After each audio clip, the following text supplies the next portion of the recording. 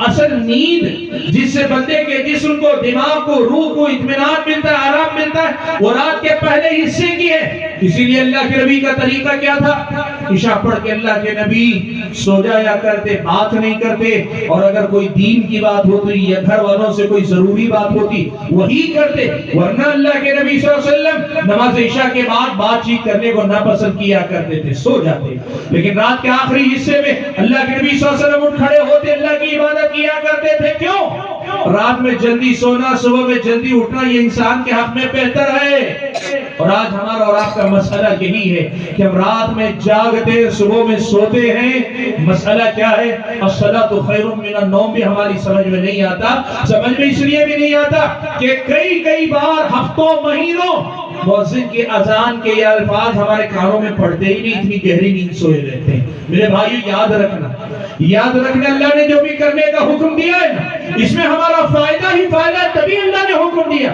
یا آپ کو مجھ کو اگر نقصان بھی نظر آئے نیند کی قربانی دینی پڑتی اللہ کے پاس فائدہ زیادہ ہے اللہ کی راہ میں خرچ کرنا آدمی کو لگتا ہے جیب سے نکل کے پیسہ جا رہا ہے نقصان ہو رہا ہے میں اللہ کی راہ میں دے رہا ہوں زکات دے رہا ہوں یا عام صدقات دے رہا ہوں بندے کو لگتا ہے میری جیب خالی ہو رہی نقصان ہو رہا ہے اسلام آپ کو بتاتا ہے یہ مال جو جاتا ہے نا اللہ تعالیٰ اسے دوسرے راستے سے واپس لوٹا دیتا ہے اللہ دوسرے راستے سے واپس لوٹا دیتا ہے ایک بات دوسری بات اللہ نے یہ بتائی کہ جب یہ مال نکلتا ہے تمہارے مال میں جو کمانے میں کہیں اونچ نیچ نکل جانے میں غفلت کی وجہ سے ہو گئی ہوگی ناجائز طریقے سے کوئی حصہ مال میں آ گیا ہوگا یہ مال جو نکلتا ہے تمہارے باقی مال کو پاک کر کے جاتا ہے اتنا ہی نہیں یہ مال جب تمہارے ہاتھ سے جیب سے نکل کے جاتا ہے تمہارے دل سے مال کی بیجا محبت کو مٹا کے جاتا ہے اب ذرا دیکھو ظاہر میں لگ رہا ہے زکات صدقات خیرات عطیات اللہ کی راہ میں دینا مسکین کو کھلانا یتیموں کو دینا یہ سب اس میں نقصان نظر آتا ہے ہاں پیسے کا نقصان نظر آتا ہے میری جیب سے نکل کر کہیں اور جا رہا ہے لیکن کیا حقیقت میں یہ نقصان ہے نہیں اللہ کے بندو اس میں تمہارا میرا فائدہ ہے اور ان سب سے آگے بڑھ کر اللہ کے پاس یہ مال اجر میں لکھا جاتا ہے روز قیامت اللہ تعالی ہمیں یہ واپس دیتا ہے بتاؤ یہ فائدہ ہے کہ نہیں یاد رکھنا بھائیو اللہ نے جو بھی حکم دیا ہے نا اس میں وقتی نقصان نظر آتا ہے لیکن حقیقی فائدہ ہے تبھی اللہ نے اس کے کرنے کا حکم دیا اس کے مقابلے میں اللہ نے جب کسی چیز سے منع کیا ہے اس میں ہمارا نقصان ہی نقصان ہے اور اگر آپ کو لگتا ہے کہ اس میں کوئی فائدہ ہے تو پھر یاد رکھنا نقصان بڑا ہے تبھی اللہ تعالیٰ نے اسے حرام قرار دیا میں آپ کو بتاؤں شراب کو اللہ تعالیٰ نے حرام قرار دیا جوئے کو اللہ تعالیٰ نے حرام قرار دیا حالانکہ جوئے میں فائدہ ہوتا ہے کس کا 10 آدمی اگر جوئے پہ پیسہ سٹا لگاتے 7-10 آدمیوں میں سے ایک کا فائدہ ہوتا ہے لاٹری نکلتی ہے نا 12 آدمی مثال کے طور پر لاٹری پہ پیسہ لگاتے ہیں 10-10 روپیہ 20 روپیہ لاٹری چلانے والے کا فائدہ اور 10 روپیہ 10 لوگوں میں سے یا 12 لوگوں میں سے کسی ایک کے نام جس کے نام لاٹری نکل گئی 100 روپیہ کا اسے فائدہ ہو جاتا ہے آدمی کہتا ہے اچھا ہے نا گیا تو 10 روپیہ آیا تو 100 روپیہ کم سے کم ایک آدمی کا تو فائدہ ہو رہا ہے اسلامی شریعت آپ کو بتاتی ہے کہ ہاں ایک آدمی کا فائدہ ہو رہا ہے لیکن 9 لوگوں کا نقصان ہو رہا ہے اور اسلام کی نظر میں 9 لوگوں کے نقصان کا مسئلہ ایک آدمی کے فائدے سے بڑا ہے اس لیے یاد رکھنا شراب کے بارے میں بھی کہا قرآن میں اللہ نے دونوں کا تذکرہ کیا یسألونک عن الخمر والمیسر اللہ کے نبی یہ لوگ اگر آپ سے شراب اور جوئے قل فیہما اسم کبیر ومنافع للناس، اللہ کے نبی آپ کہیے ان دونوں کے اندر بہت بڑا گناہ ہے، ومنافع للناس، لوگوں کی منفعت بھی ہے، لوگوں کا فائدہ بھی ہے۔ یہ دیکھو قرآن میں اللہ بتا رہا ہے شراب میں بھی کچھ فائدہ لوگوں کا ہے، جوئے میں بھی کچھ فائدہ لوگوں کا ہے، لیکن کیا کہا اللہ نے؟ وَإِثْمُهُمَا أَكْبَرُ مِن نَفْعِهِمَا، لیکن یاد رکھنا ان کے فائدے کے مقابلے میں ان کا گناہ بڑا ہے، ان کے فائدے کے مقابلے میں ان کا گناہ بڑا ہے۔ بات وہی ہے کہ جمعے میں ایک آدمی کا فائدہ ہو سکتا ہے، لیکن 9 لوگوں کا نقصان کر کے ایک یا 2 لوگ فائدہ اٹھائیں، اسلامی شریعت کی نظر میں ایسا سٹہ، ایسا جوا سماج کے لیے نقصان دہ ہے۔ اور اگر یہ دروازہ کھلا رکھا گیا نا، بھولے بھالے لوگوں کا پیسہ لٹتا جائے گا، یہاں تک کہ مال کچھ مخصوص لوگوں کے ہاتھ میں آ جائے گا، عام آبادی کے پاس سے مال نکل جائے گا۔ جوا ایک آدمی کو بظاہر کامیاب کرتا ہے، لیکن آپ کو معلوم ہے اس جوے کی لت اگر لگ جاتی ہے آدمی ناکارہ ہو جاتا ہے، آدمی محنت کرنے والا نہیں رہ جاتا، آدمی محنت سے جی چرانے لگتا ہے، خوابوں کی دنیا میں جینے والا لگتا ہے۔ وہ اسی امید پر کہ کل جیتوں گا آج ہارتا ہے، پھر کل جیتوں گا آج ہارتا ہے، پھر کل آتا ہے، وہ اگلے دن کی امید میں پھر ہارتا ہے۔ زندگی میں 100 بار ہار کے ایک بار جیتتا ہے، آدمی 100 بار کے ہار بھول جاتا ہے، ایک بار کی جیت کے لذت کو یاد رکھتا ہے۔ اسلام کہتا ہے ایک بار جیتنا کمال نہیں، 100 بار ہارنا یہ سماج کے لیے نقصان دہ سوچ ہے۔ اسی لیے بھائیو جمعے کو اللہ نے حرام قرار دیا۔ اور شراب کی بات لوگ کہتے ہیں، بتاتے ہیں، آپ کو معلوم ہے لوگ کہتے ہیں جو مزدور ہوتے ہیں دن بھر جسمانی محنت کر کے تھکے ماندے آتے ہیں، اور ان کی تھکان کو اتارنے کے لیے شراب کے 2-4 اگر لے لگ گئے نا، 2-4 پیک لگ گئے، وہ مست ہو کے سو جاتا ہے، مدہوش ہو کے سو جاتا ہے، صبح اٹھنے تک اسے اپنی تکلیف کا احساس نہیں ہوتا۔ یہ تو شراب کا فائدہ ہوا۔ اور لوگ کہتے ہیں سردی جن علاقوں میں شدید پڑتی، خاص طور پہ جہاں برفباری ہوتی ہے، وہاں شراب کے 2-4 گھونٹ آدمی کے جسم میں گرمی لے آتے ہیں، موسم کی سختی کو برداشت کرنے کا مادہ پیدا ہوتا ہے۔ فائدہ گنا رہے ہیں لوگ شراب کی۔ اللہ کے بندو، اللہ کہتا ہے وَمَنَافِعُ لِلنَّاسِ، ہاں ایسے کچھ فائدے ہو سکتے ہیں، لیکن شراب کا معاملہ کیا ہے معلوم ہے آپ کو؟ شراب ایک ایسی خطرناک بلا ہے کہ انسان کو انسان نہیں رہنے دیتی۔ عرب کے زمانے میں، زمانے جاہلیت میں ایک بدو تھا، ہریے والا آدمی، اسے کسی نے پوچھا تم شراب کیوں نہیں پیتے؟ شراب نہیں پیتا تھا، جبکہ عرب میں شراب عام تھی۔ کسی نے ایک بدو سے پوچھا تم کیوں نہیں پیتے؟ اس نے سادہ الفاظ میں سمجھا دیا، کہا لا اشرب ما یشرب عقلی، جو چیز میری عقل کو پی جائے میں ایسی چیز نہیں پینا چاہتا۔ شرابی کا شراب نوشی اس کی عقل کو مات دے دیتی ہے، اس کی عقل پہ پردہ پڑ جاتا ہے۔ اور آپ جانتے ہیں شرابی جب نشے میں دھت ہوتا ہے نا، ماں باپ کا، ماں بہن کا فرق بھول جاتا ہے، بیوی اور بہن کا فرق بھول جاتا ہے، وہ بے حیائی پر بھی آتا ہے۔ آپ نے دیکھا بھی ہوگا نشے میں دھت ہوتا ہے، گندی نالی کے کنارے بھی پڑا رہتا ہے، نشے میں دھت ہوتا ہے، پتہ نہیں کتنوں کا قتل کر دیتا ہے۔ اسی لیے شراب کو ام الخبائث کہا گیا۔ ہو سکتا ہے تمہاری نظر کو چھوٹے موٹے فائدوں پہ ہو، لیکن یاد رکھنا یہ ام الخبائث ہے، کئی قسم کی خرابیوں کی جڑ ہے یہ شراب نوشی۔ یقین مانو شرابی کو جب شراب کی لت لگ جاتی ہے، اپنی لت کے چکر میں وہ اپنی بیوی کو پیٹتا ہے، اپنے بچوں کو پیٹتا ہے۔ ہم نے ایسے منظر بھی دیکھے اور سنے ہیں کہ شرابی شراب کے نشے میں دھت سب سے پہلے تو کمانا چھوڑ دیتا ہے، اور بیوی تنگ آ کر مزدوری کرتی ہے، محنت کرتی ہے، وہ گھر چلانا چاہتی ہے۔ ظالم نشے میں اتنا ڈوبا رہتا ہے، اپنے نشے کی تکمیل کے لیے وہ محنت سے کمائی بھی بیوی کو پیٹ کر مار کر اس سے لے جاتا ہے۔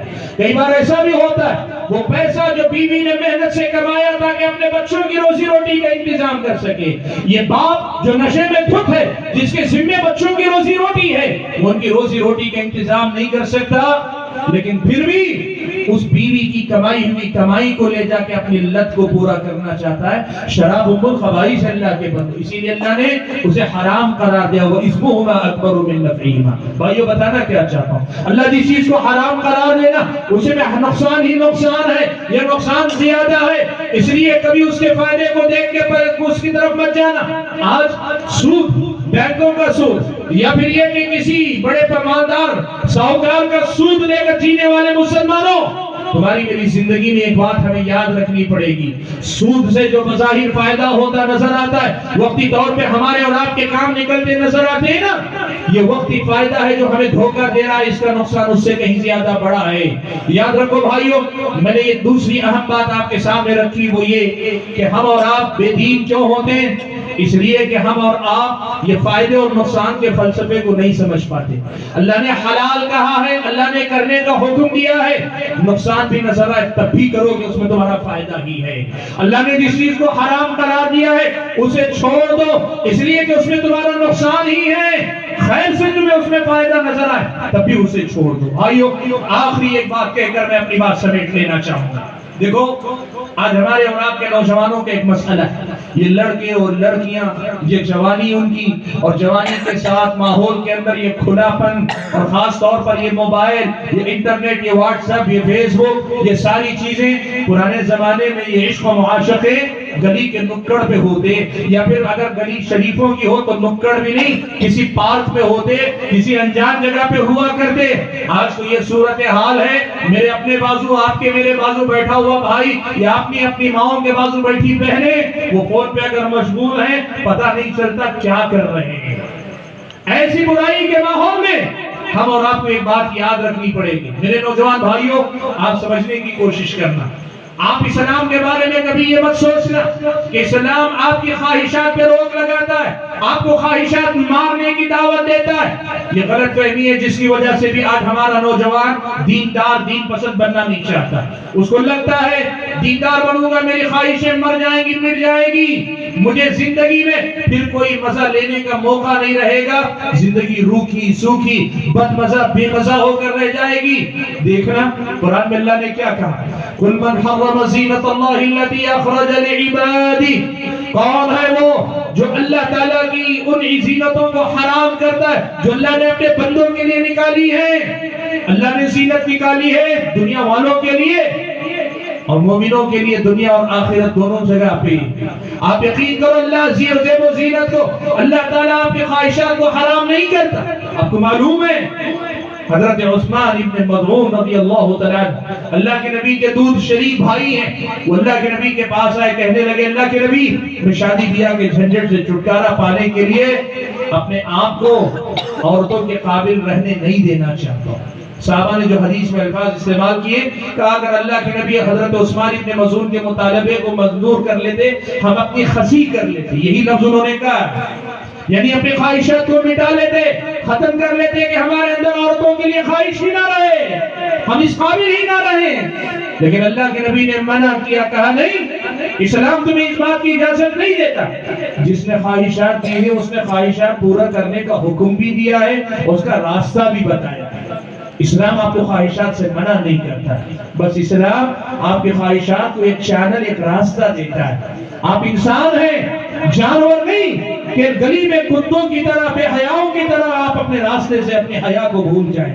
آپ انسان ہیں، اپنی حیا کے دائرے میں اپنی ضرورت کو پورا کریں، اپنی حیا کے دائرے میں آپ اپنے مسائل کو حل کریں۔ اسلام آپ کی اپنے خواہشات کو چینلائز کرنے کی بات کرتا ہے، اور دوسری طرف اسلام آپ سے یہ چاہتا ہے کہ آپ اپنے خواہشات پوری کریں وہاں تک جہاں تک آپ انسانیت کے دائرے میں رہیں۔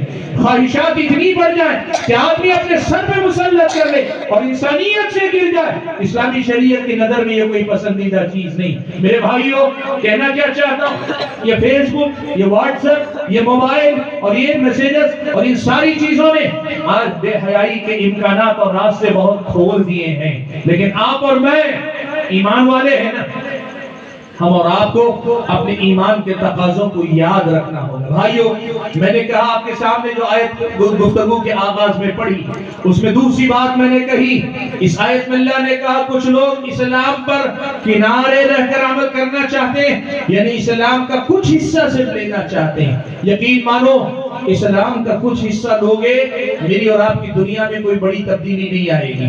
اگر اسلام پورا پورا اپنائیں گے نا, اس اسلام میں یہ صلاحیت ہے کہ یہ ہماری ساری دنیا کو سدھار سکتا ہے, ہماری زندگی کو بدل سکتا ہے. سکون والی زندگی, اطمینان والی زندگی, خیر والی زندگی, برکت والی زندگی, اللہ کی رحمتوں والی زندگی, اس دنیا کے اندر انعامات سے مالا مال زندگی, ظاہر سے زیادہ باطنی طور پر معمور اور آباد زندگی, ہر طرح کے خیر سے بھری ہوئی زندگی اللہ تعالیٰ دے گا اگر اسلام کی تمام تعلیمات کو ہم اپنی زندگی میں لائیں گے. ورنہ کیا ہوگا, اسلام سے رشتہ تو ہوگا لیکن اسلام کی پوری برکتیں ہم اور آپ دنیا میں نہیں دیکھ پائیں گے, ہماری زندگیوں میں اسلام کا خیر ہمیں نظر نہیں آئے گا. حاضرین گرامی, آج کی اس ملاقات میں مجھے جو باتیں آپ حضرات اور خواتین کے سامنے کہنی تھی وہ یہی کچھ منتخب باتیں ہیں. دو ہی باتیں میں نے حقیقت میں ساری گفتگو میں کہی. پہلی بات, زندگی میں ایمان والے جب بنو گے آزمائشیں آئیں گی, گھبراؤ نہیں, جمے رہو گے تو اللہ تعالیٰ کے مقرب بندے بن جاؤ گے. اور دوسری بات, دین پر عمل کرنا ہے, کنارے رہ کر تھوڑا سا اپنی پسند سے اتنا سا نہ کرو, اسلام پر پورے یقین کے ساتھ عمل کرو کہ اس کے ہر حکم میں میری بھلائی ہے. اللہ نے جو بھی کرنے کو کہا اس میں ہمارا اور سماج کا بھلا ہے, اور جس چیز کو بھی اللہ نے حرام کرا دیا اس سے رکنے میں ہم سب کا بھلا ہے. یہی سوچ کر اس دین پر عمل کرو. یہی پیغام میں آپ حضرات اور خواتین کو دیتے ہوئے اپنی گفتگو کو ختم کرتا ہوں, اور اللہ تعالیٰ سے دعا کرتا ہوں کہ اللہ تعالیٰ مجھے آپ سبھی حضرات اور خواتین کو جو باتیں کہی سنی گئی کہنے اور سننے سے زیادہ ان باتوں پہ عمل پیرا ہونے کی توفیق عطا فرمائے. آمین. حضرات گرامی, مجھے بڑے دور دراز کے